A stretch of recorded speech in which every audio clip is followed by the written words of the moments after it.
Trigger Squad, T. Antonio, owner and creator of Trigger Devils. Today I want to talk to you guys about drama channels. It's been something I've been thinking about because it's a guilty pleasure of mine. I do watch like all of the drama channels, and I don't know, I have some thoughts on it, and I wanted to share whether or not I think they're good or bad. And this might be kind of an interesting vlog, so stick around to see what I say about it. So here's the story. I started Trigger Devils about a year and a half ago, and at that time, YouTube drama channels weren't that big of a thing. Like, they were just getting, not just getting started, but they just hadn't blown up. But to give you an idea of how big they've got, Scarce, one of the major drama channel news channels on YouTube, he was getting about 50,000, maybe 100,000 views per video. 100,000 is probably being generous there. Now, just a year and a half later, every video he uploads gets at least 1 million, 1.5 million views. So he's 10 times plus his viewership. Just to give you an idea of how big YouTube drama's gotten. It's so big that a lot of the drama channels are now bigger than the YouTubers they're reporting on. It's crazy to me. But apparently I'm not the only one watching them. So the question here is, are they good or are they bad? And it's not necessarily clean-cut yes or no that they're good or that they're bad.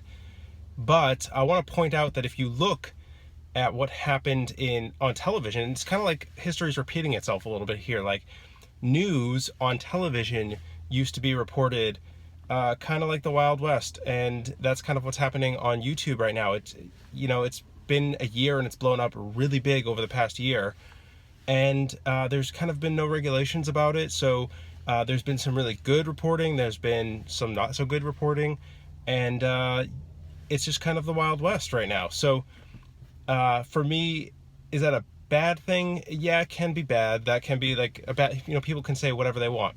Now, if you also look at what happened with the news, people cracked down on making sure that their claims, they said that they were allegations. So that happened on the news. Like, there was, now every time you hear on the news someone says some sort of claim, they say allegedly all the time.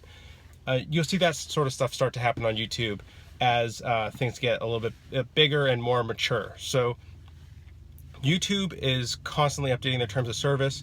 They're doing that now and reacting to all of this drama channels, and you can see in their changes of terms of service how they've gotten into detailed bullying and stuff like that.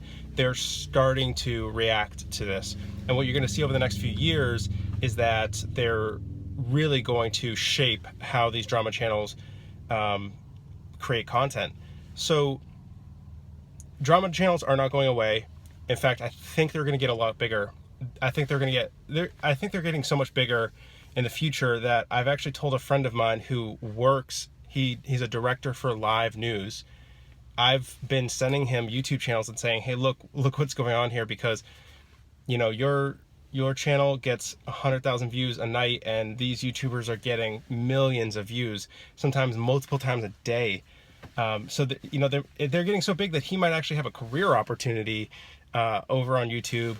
So with all of his knowledge. So anyway, it's getting so big.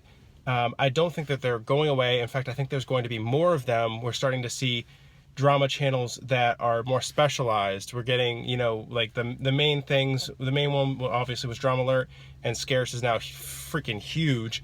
And then we're starting to get more specialized ones, like really deep research ones, like Honor the Call, and kind of like tinfoil hat ones, like 8 Thoughts. Like, there's a lot of ones cropping up. I think there's going to be even more bubbling up over the next year. So it's not going away. It's not necessarily a bad thing, because some people do need their stuff aired out. So I don't necessarily know it's always bad. I don't necessarily know it's that good right now, being so unregulated. But over the next few years, I think it ultimately will become a good thing. And if you look at what happened with television and how popular news is on television, I see that same segment happening on YouTube right now. We're just in the infancy of that. Basically, news is going to become a big segment on YouTube. And this is the way it's going to happen, is through these drama channels. So the channels will mature, the terms of service will mature, and ultimately, if people are watching the content, and it's got to be good. It's got to be a good thing. So I do think that there's some bad nuances, but mostly I think that this is a good thing, and I look forward to watching more content. You know, it's guilty pleasure. It is what it is. I don't know.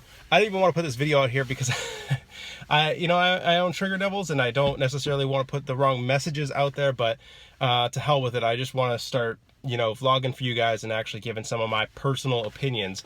So with that, leave comments down below. Let me know what you guys think of drama channels in general and my thoughts on the future of it, and whether you think that drama channels are good or bad. Drop a like on the video. That's always helpful. And I'll throw a card up here for Trigger Devils if you guys want to pick them up. They are super dope. All right, guys. Peace. T. Antonio out.